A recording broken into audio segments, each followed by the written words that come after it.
njerëz, frikësoni Allahut dhe respektoni atë. Bëhuni të njerëzishëm dhe të drejtë ndaj vetes e ndaj të tjerëve. Kjo është dita e flijimeve në emër të Allahut. Me të vërtetë gjaku juaj, pasuria juaj janë të shenjta për ju, derisa të takoheni me krijuesin tuaj. Ashtu, siç është e shenjtë kjo ditë në këtë muaj dhe në këtë vend. Ruani, respektoni dhe nderoni vlerën e personalitetit njerëzor. Njeriu është vepër madhështore e Allahut dhe vaj për atë kush e përshmon nderin dhe dinjitetin e veprës së Allahut. Ju njerëz, pashmangshëm dhe pakthyeshëm, do t'i ktheni Allahut të mshueshëm dhe ai do t'ju thuras në përgjithësi për veprat dhe punën tuaj.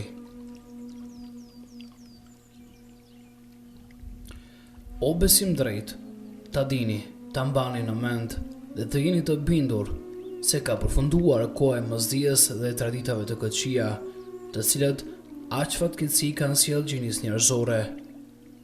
Unë ju kam treguar rrugën e shpëtimit, të cilës duhet ecur. Bismillahirrahmanirrahim. Të nderuar vëllezër dhe motra kudo që jeni, përshëndetjet tona nga njëra nga xhamiat më të bukura të Shkupit dhe njëra nga vendet dhe pozicionet më të mira të predikimit të Islamit.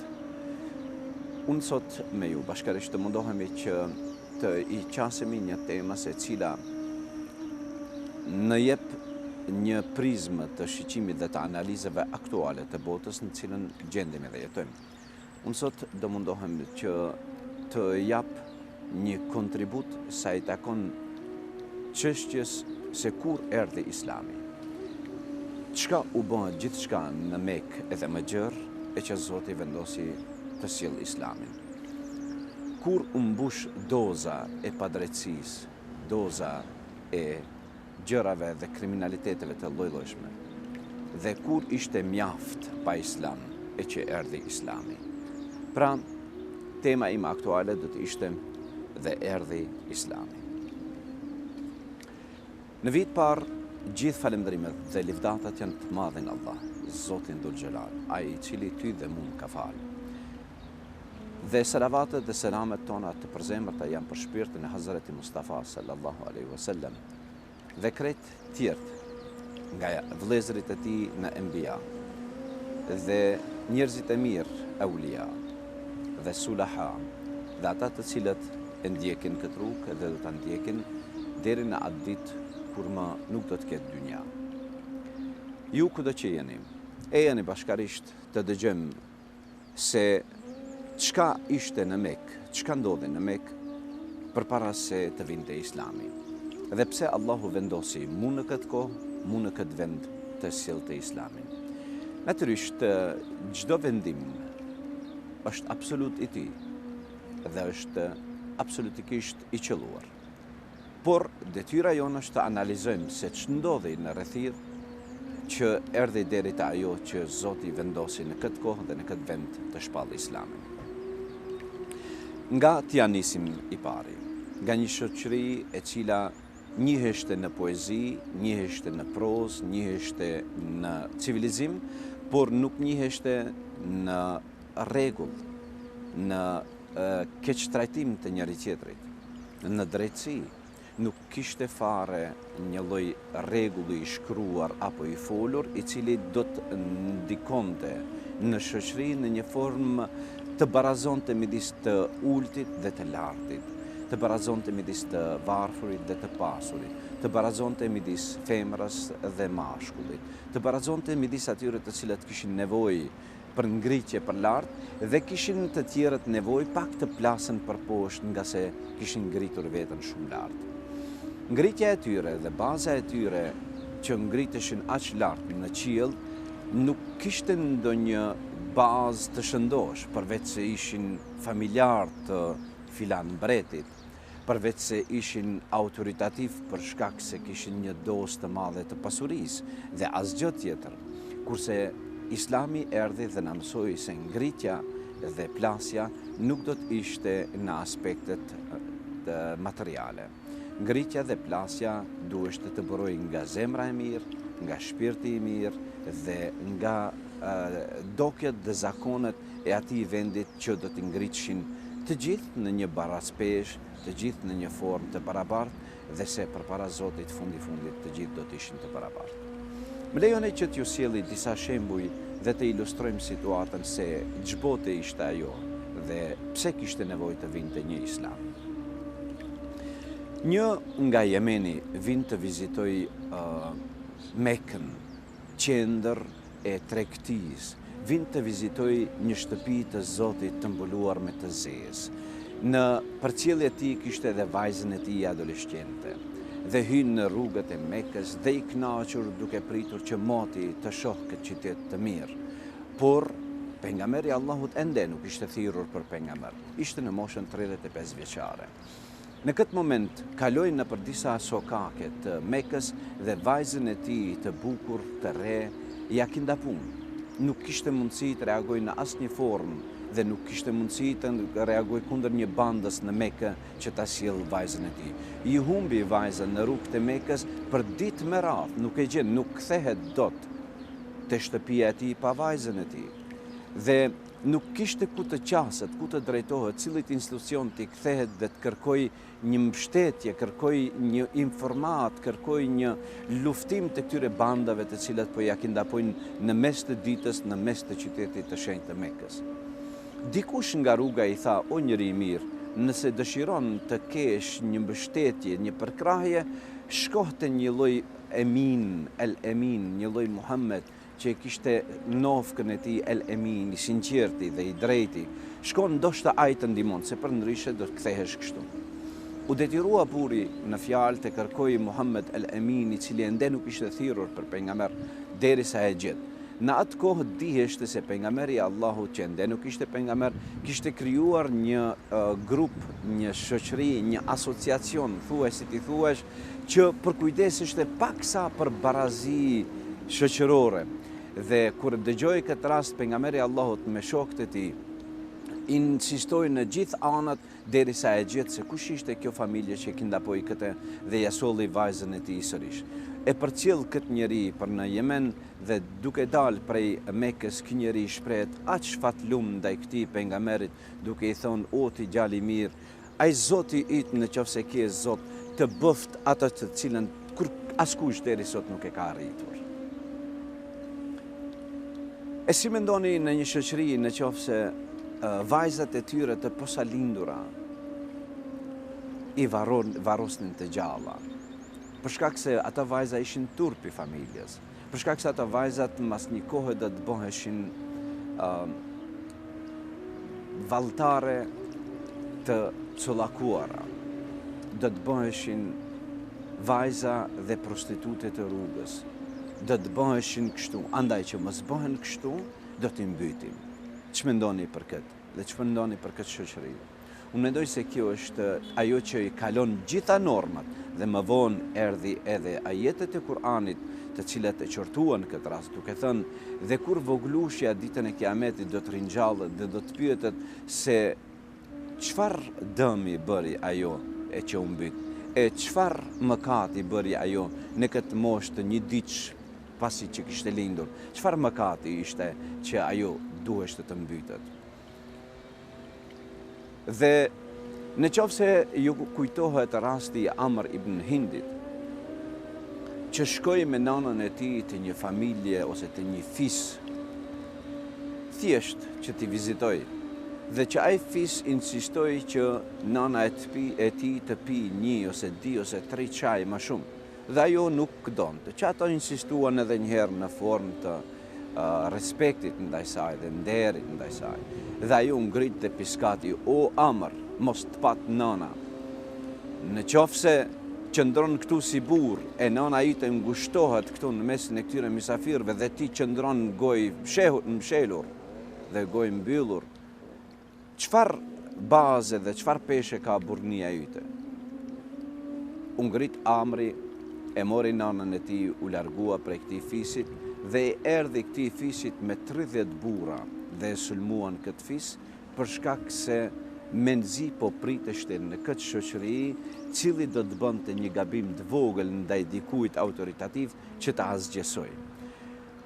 U kthyen me disa burra prap mbasi u vranë shumë prej tyre dhe Kifis ja kthei Amr bin Hindit mbas një kohë me më shumë dhe vazhduan luftat sporadike mes njëri tjetrit pa me pasur dikush në vete që thot o burra, a krejt këto njerëz që do të vriten janë për një çaj? O njerëz të sodit në këtë vend ku jetojmë, a krejt të vrasjet do të bëhen për kur gjë hiç? Dhe atëherë vendosi Allahu që të vinte Islami. A ju kujtohet rasti kur Omer ibn al-Khattabi radiallahu anhu e kryti haxhin e tij të fundit, duke qenë si kalif dhe me kret karavanin e tij po kthehet nga Mekka dhe drejtohet për në Medinë. Dhe në dalje të rrugëve të Mekës qëndroi mbi një kodrin dhe po e sheh nga lartësia Qabën dhe një lugin të madhe para asaj. Dhe ndali karavanin duke u rënditur gjitha me qindra deve mbrapa tij të ndaluara të shohen se çpati Emir el Mu'minin. Dhe ai nuk flet me askën, qëndron dhe vëzhgon këtë lloj lugine. Kaloi një kohë, nuk lëviz kush. Vjen nga mbrapa me kalin e tij Abdullahu i biri Omerit dhe afrohet te Emirul Mu'minin dhe i thot: o udhëheqësi muslimanëve, ç'të ndaloi? Ec, të lutem, nga se njerëzit presin të lëvizin. O biri im, po vështroi dhe vëndroi një lugin në të cilën kam punuar vet. I kam ruajtur dhent dhe delet e Hatabit, të babit tim. Dhe ai ishte i rjept dhe ishte shumë riguros. Dhe më trajtonte shumë keq. Dhe tani jam duke e vëndruar, jam duke e vëzhguar në atë vend vetveten time, duke qenë tani më në mesin timin dhe të Allahut nuk ka ndonjë autoritet më lartë, nga se pejgamberi Allahut vdiq, Ebu Bekri vdiq, dhe tani jam unë përgjegjësi kryesor. Dhe po e vëndroj vetveten time në këtë lugin që isha askush, dhe u keq trajtohesha nga prindi im, vetëm se ishte shumë i rjept. Dhe erdhi Islami dhe më bëri kështu që jam. E ç'mendoni, o Omer, duke i thënë vetvetes, kush do të ishe edhe sot në qoftë se nuk do të ishte Islami? Gjërat të cilat ju janë dhënë në amanet, ruani se do juajet dhe kthejni besnikërisht dhe me kuati të cilët i përkasin. Gjakmarrja është ndaluar, të gjitha akuzat e këtilla të cilat rrjedhin nga koha e para e Islamit anullohen. Akuza e parë e tillë, e cila anullohet, është gjakmarrja e unxhit tim, Amir Abdul Muttalib, të cilën të pafajshëm e mbytoi njerëzit nga fisi i udhëheq. Kjo gjakmarrje le të harrohet dhe të gjitha të tjera në të ardhmen le të falen. Fajdeja dhe kamata janë të ndaluara. Huadhënsi nga huamarrësi duhet të marrë vetëm atë që vërtet ja ka huazuar. Huat e para, të cilët i nënshtron këtij vendimi, janë huat e unxhit tim Abbasit, i cili ka pasur mjaft borxhlin. O ju besim drejt, faleni kamatën borxhlinjeve, dëgjoni këshillën time dhe pasuria juaj do të shtohet, sepse juve ju mbetet kryegjëja për tregti dhe punë të ndershme. Nëse këtë nuk e bëni, dini se rënde keni zemruar Allahun dhe të dërguarin e tij. Nëse borxhliu juaj është në vështirësi, shtyjani afatin e pagimit, ndërsa nëse i jeni në gjendje që borxhin t'ia falni, kjo është edhe më e mirë për ju. Erdhi Islami dhe na qetësoi, dhe erdhi Islami dhe razbuti, për shkak se kishte nevojë për zbutje dhe qetësim. Për shkak se si duket kishte nevojë për zbutje të adrenalinës së tepërt. Për shkak se kishte nevojë që udhëheqësi një shoqërie të jetë i pjekur, të jetë i butë, të jetë i kujdesshëm dhe të jetë gjithëpërfshirësh. Lejoni t'ju sjell dy shembuj nga dy njerëz të cilët i njihni shumë mirë dhe e dini shumë mirë se çka ishin përpara Islamit dhe çka u bon pas Islamit. Khalid ibn Walid, radiallahu anhu wa arda, njëri nga shpata e shtrirë, e lëshuar e Allahut, ashtu e titulloi pejgamberi i Allahut.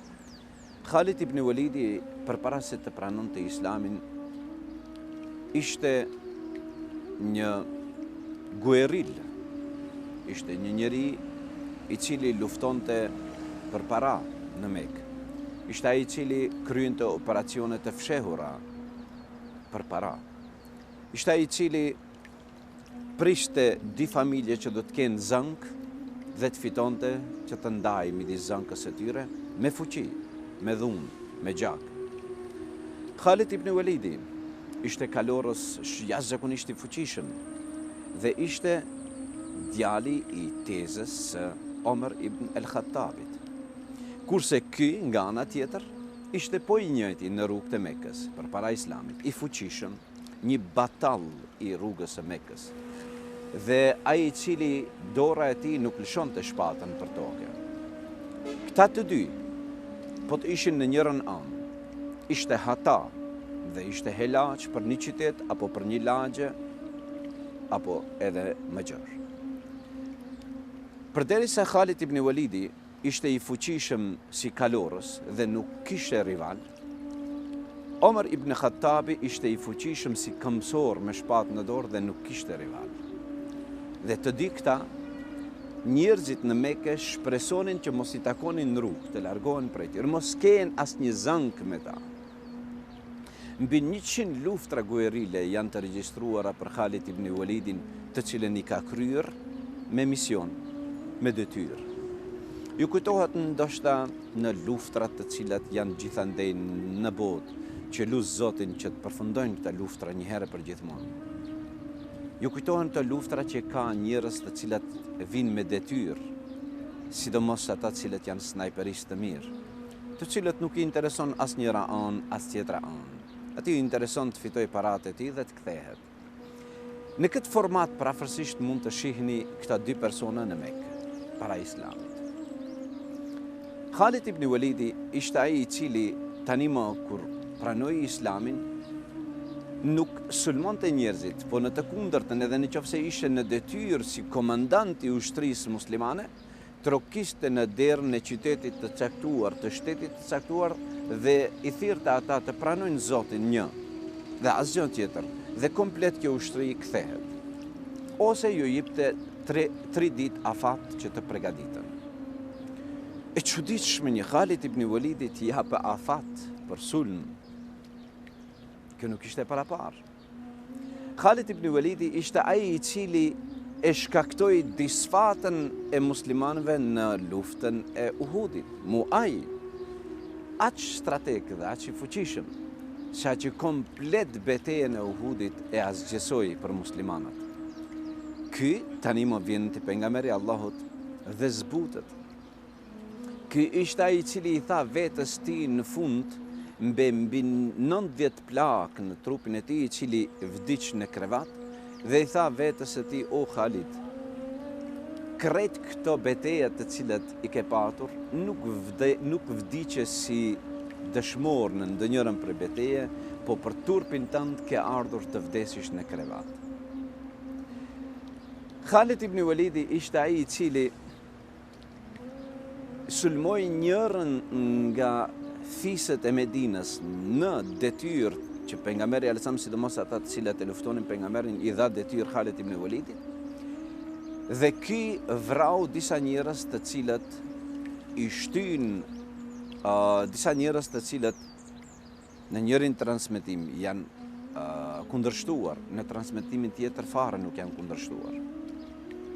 Dhe njëri nga sahabëve erdhi te pejgamberi Allahu dhe i tha: "Ja Rasulullah, Khalid ibn Walidi bëri një akt më shumë se sa që pat nevojë." Pejgamberi Allahut e thyri dhe e pyeti: "Khalid, a është vërtet kjo?"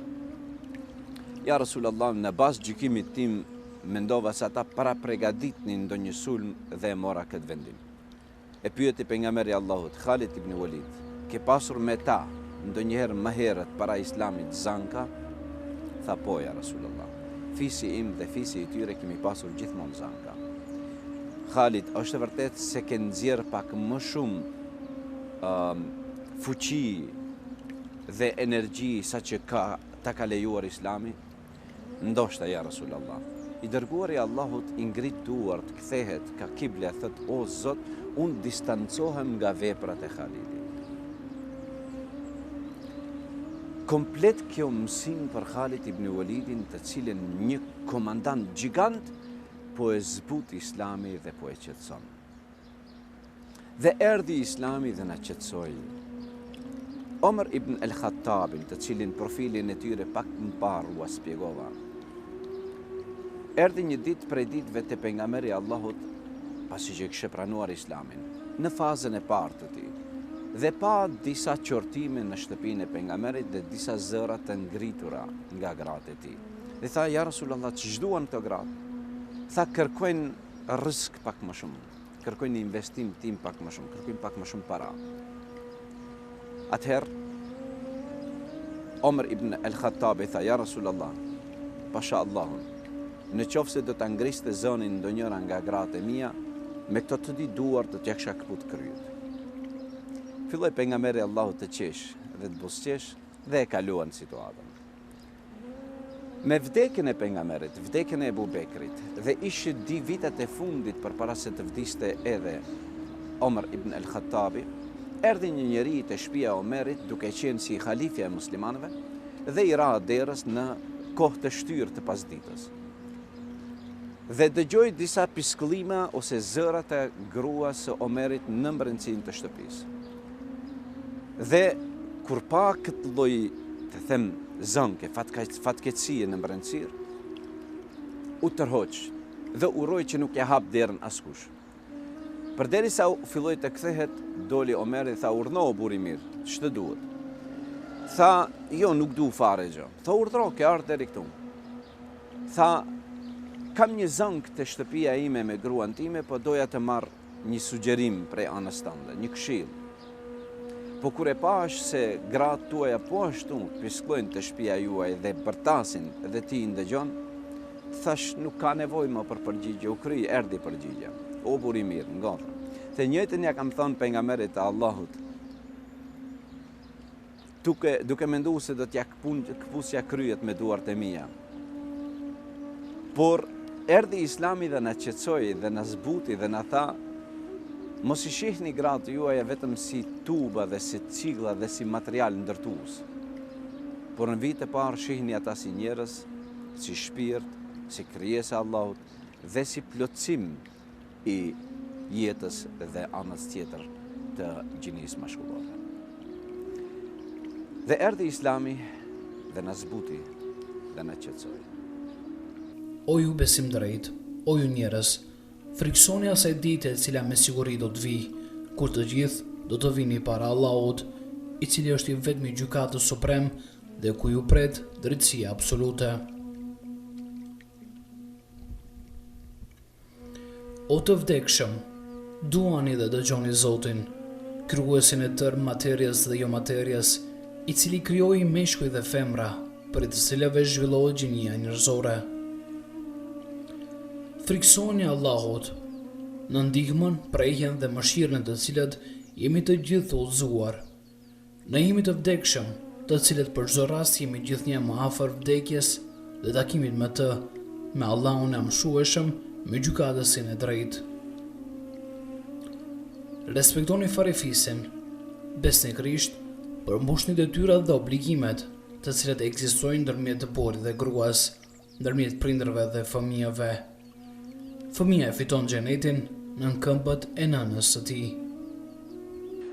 Dhe erdhi islami dhe na bëri të mençur dhe diplomat. Dhe na përkushtoi për pik synimet që i kemi.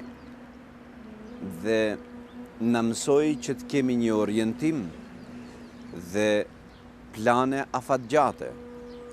Dhe kjo bëhet vetëm në qoftë se do të kesh një diplomaci të bukur, të pastër, me qëllime të mira. Në kohën e pejgamberit të Allahut sallallahu alaihi wasallam, nuk mund të them që banorët e Mekës dhe paria e Mekës nuk ka patur diplomaci. Detyrimisht që kanë pasur, nga se ka pasur shkëmbime të lloj-llojshme dhe marrëdhënie të lloj-llojshme me qytete dhe me shtete të tjera.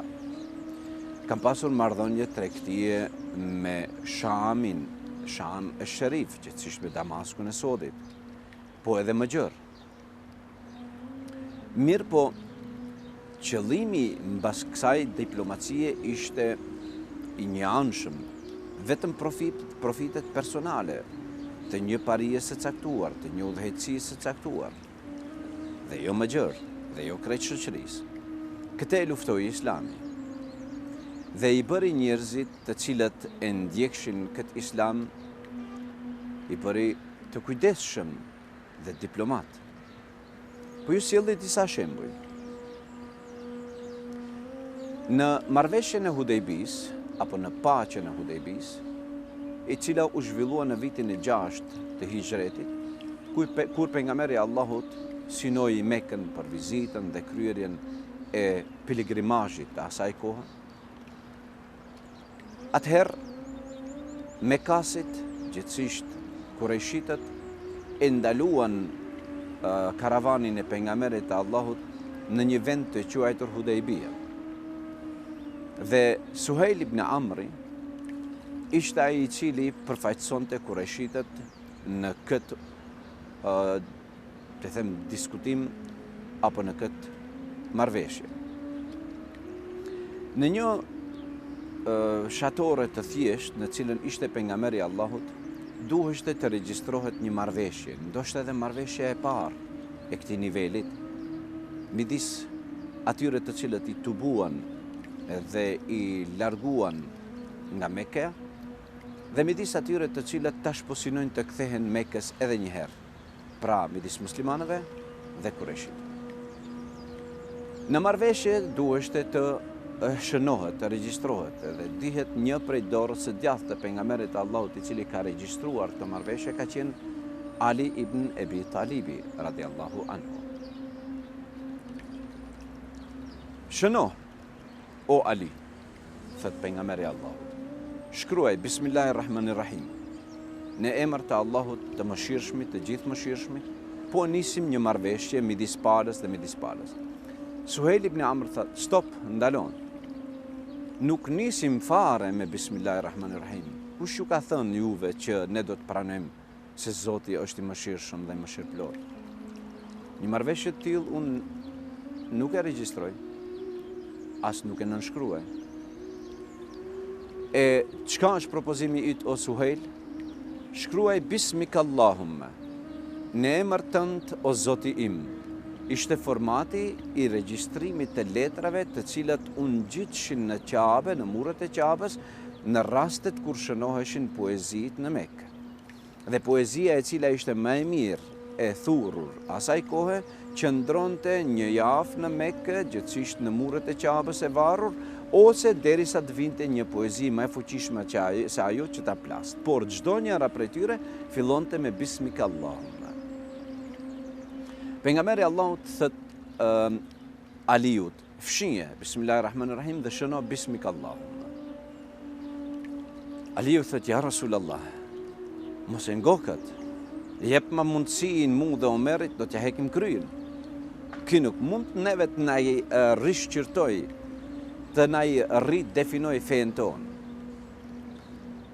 O Ali, shëno, e shënon Bismikallahumma.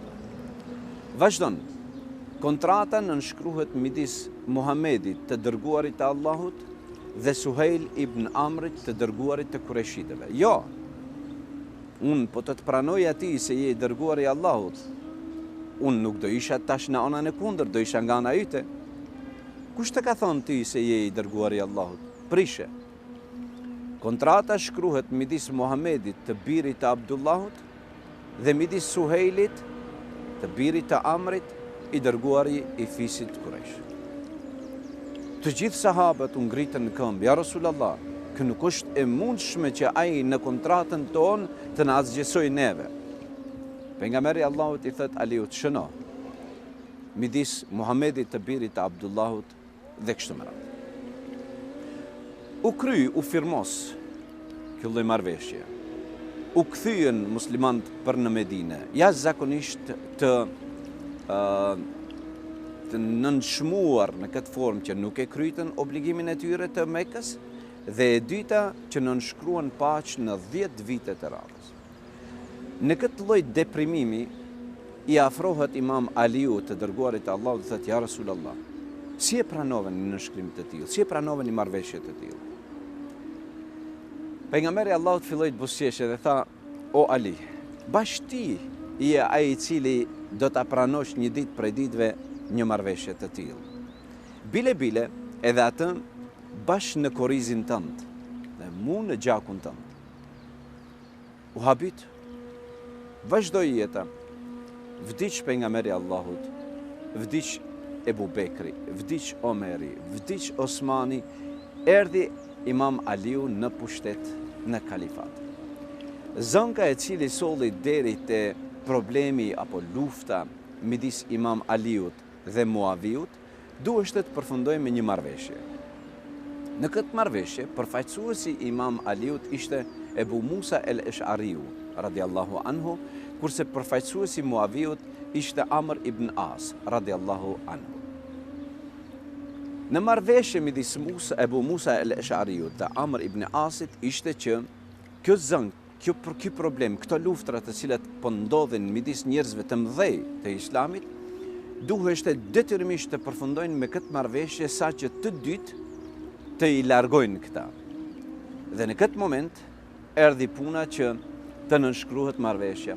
Dhe shkruan Ebu Musa el-Esh'ariu, marrëveshje midis Ali ibn Ebi Talibit, Emirul Mu'minin, udhëheqësi muslimanëve, dhe Muaviut ibn Ebi Sufjanit.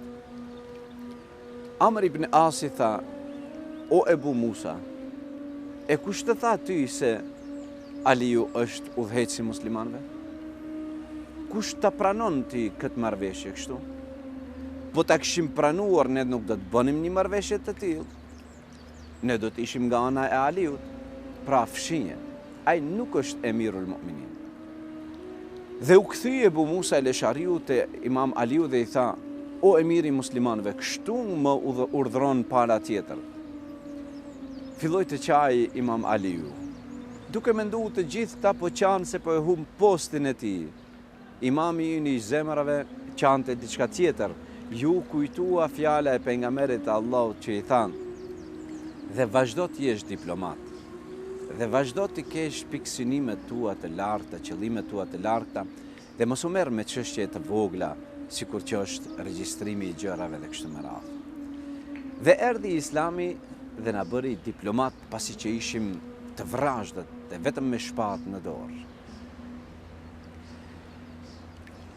Ebu Bekr es-Siddiku radiallahu anhu, me rastin e vdekjes së pejgamberit të Allahut, 2 ose 3 muaj më vonë, duheshte të dalë lufta tjetër me radhë, gjithësisht betejë tjetër me radhë, e cila ishte planifikuar që në kohën e pejgamberit të Allahut sallallahu alaihi wasallam, dhe të cilën pejgamberi Allahut e propozoi dhe e emëroi si udhëheqës dhe komandant suprem i krejt këtij batalionit, ishte Zeidin i cili ishte po vetëm 17 vjeçar.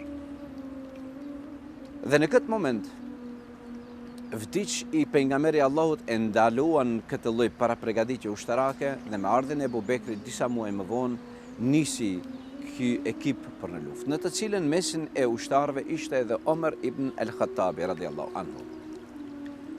Ebu Bekr Siddiku po i ecë për mbrapa devës së Zeidit, i cili ishte i ri, i njohur, por jashtëzakonisht strateg, dhe po e përcjell ushtrinë që po del nga Medina. Me kilometra të tëra po i ecë një burr i moshuar në moshën 61 vjeçare përafërsisht, një djalit të ri I cili qëndronte në deve 2 metra lartë.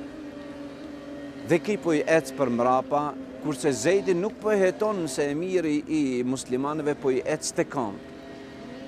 Duke ecur dhe duke ecur. Ai po I ecë për mrapa dhe nuk I flet. Në moment e ul kokën dhe e sheh se Ebu Bekri te kama e tij jashtë Medinës. Se subhanallah, çka u bën? Prej ku po më ndjek kështu, prej ku po më ecë mrapa? Tha prej Medine.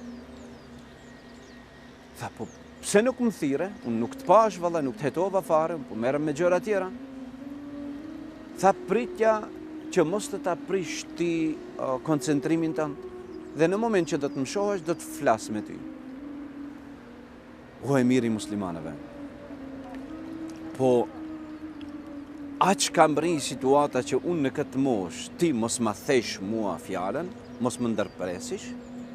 Tha po, tani nuk je vetëm Zejdi 17 vjeçar, tani je komandanti suprem I krejt kësaj ushtrie. Andaj, pozicioni yt duhet të respektohet dhe të pres derisa të m'japish leje për të thënë diçka. Subhanallah, urdhnohu emiri muslimanëve, që si mund të shërbej, si mund të të ndihmoj. Tha ti e di se ka dalë një pjesë e madhe e burrave nga Medina në luftë me ty. Dhe mua më duhet një krahu I gjathtë në Medinë. Dhe po ec me kilometra të tëra të lus që Omerin ta e lënsh në Medinë, nga se është krahu I gjathtë I imi dhe më duhet, nga se bota vazhdon edhe këtu, nga se jeta vazhdon edhe këtu, dhe çështje tjera sociale më duhen edhe këtu. Atëherë, natyrisht që I dha urdhër Omerit që të mbetet në Medinë, por ajo që m'bjen në sy këtu është që një emirul mu'minin në moshë 61-62 vjeçare nuk ja then fjalën një komandanti të cilët I dhanë një post. Dhe erdhi Islami dhe na mësoi që kur të zgjedhim dikën në post, ta e respektojmë. Dhe kur të caktojmë dikujt detyrën, pa marrë parasysh moshës së tij, duhet pozicionin dhe institucionin ta e respektojmë. Dhe erdhi Islami edhe na mësoi. Ju përshëndes dhe ju lëm në mbrojtjen e Allahut. Wassalamu alaikum wa rahmatullah.